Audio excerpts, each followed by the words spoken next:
Hi there, welcome to my channel. Today's title is Don't Wake the Sewer Beast. It's from a writer's prompt. The story is about a kid who wakes up a monster that lives in the sewers of New York City, and the monster makes the kid an offer.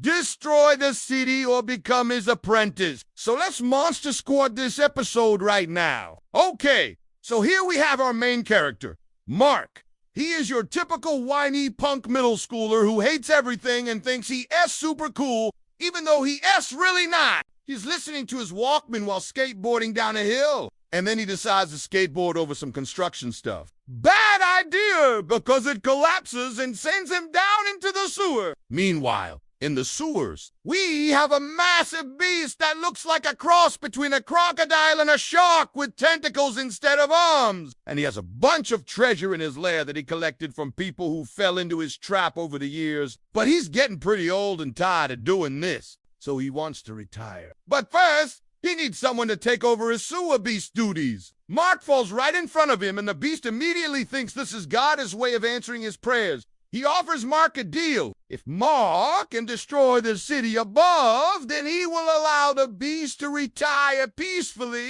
And if he can't, then he will make Mark his apprentice. So Mark finds his crazy idea pretty hilarious. He tells the beast to just do it himself. Mark pulls out his Walkman and continues to listen to music as the beast goes above ground and starts wreaking havoc. The beast creates giant sinkholes in the street and devours anyone who falls in, and everyone is too scared to go outside. Even the cops are staying inside. So the mayor calls up the military to help. They come in with tanks and attack helicopters and try to stop the beast. But it just ends up making the beast even angrier. He fights back by using his tentacles to control the traffic lights, causing the military vehicles to crash. He also turns the subway system against the soldiers and blows up several buildings to keep them away. And through all of this chaos, Mark is still skating around the sewers, avoiding the beast and listening to his music. Eventually, the beast stops and tells Mark he had enough.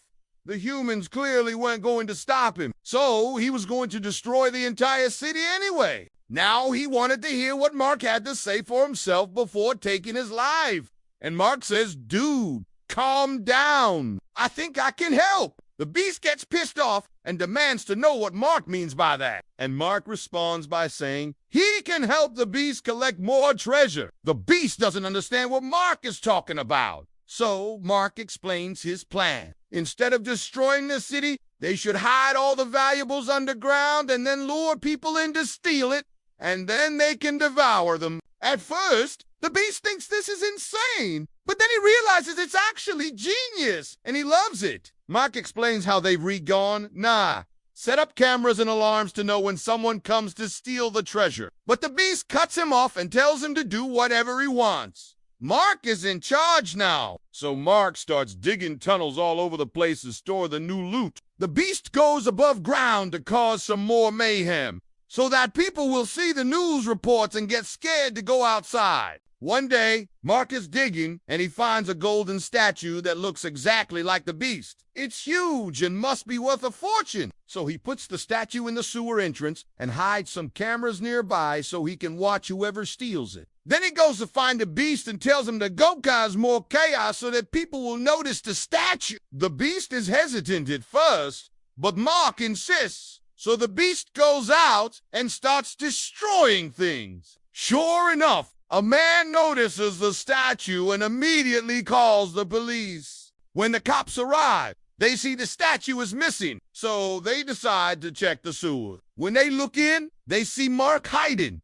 He plays cool and acts like he doesn't know anything. Then they hear a loud crash from inside, and one of the officers runs off to tell everyone else to grab their weapons. The other officer pulls out his gun and aims it at the sewer. Great. He shoots it and hits the beast right in the leg. Mark screams at the officer, demanding to know what he's doing. The officer yells back, telling Mark to stay out of this. Then he shoots at the beast again, but Mark jumps in front of the bullet and takes the hit for him. The beast is shocked. He never thought someone would actually care about him. Mark tells the beast to bite him and that they need to get out of there. They escape together and Mark tends to the beast's wound. The beast is confused and asks why Mark is helping him. Mark responds by telling the beast that he doesn't like listening to sad music. And the beast realizes that Mark isn't like the other humans. He's different.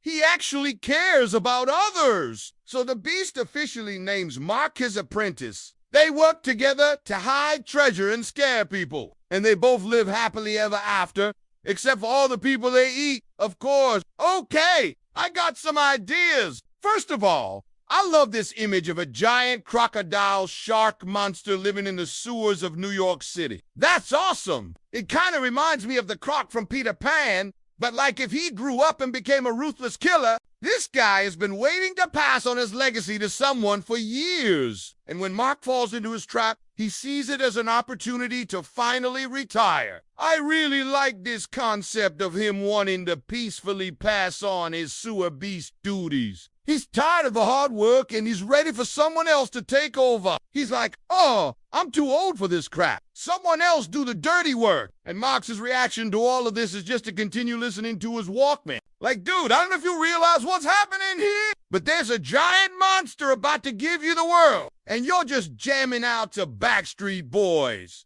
You gotta show a little appreciation, dude. I mean, this guy has been terrorizing the city for decades. I'm sure he could easily end your life right now. So at least say thank you. But I also really like the idea of the beast having a bunch of treasure collected from all the people he devoured over the years. He's just like a little hoarder monster who likes shiny things. But eventually he wants to pass it all on to his apprentice. I think that's such a cute little detail. It shows that despite being a vicious killer, he still is softy on the inside. And who better to receive his precious treasures than his apprentice? And then when Mark suggests they make a deal out of it, instead of destroying the city, I knew the beast would agree. Why waste time destroying the city when you can get free labor? It's just a win-win situation for him. And I love how Mark casually mentions the beast just doing it himself. Like, oh yeah, you're the monster.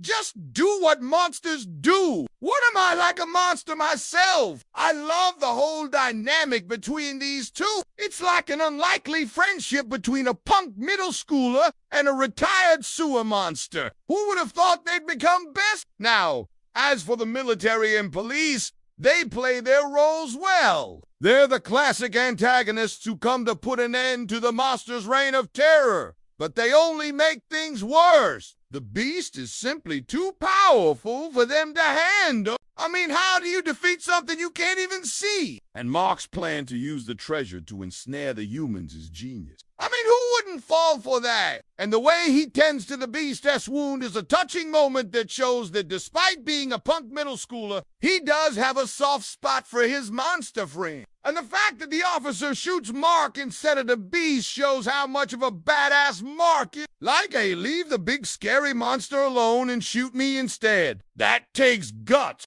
Overall, I think this episode is a great adventure comedy with a good dose of friendship and loyalty. I hope you enjoyed this Monster Squad episode, and I'll see you guys next time. Bye.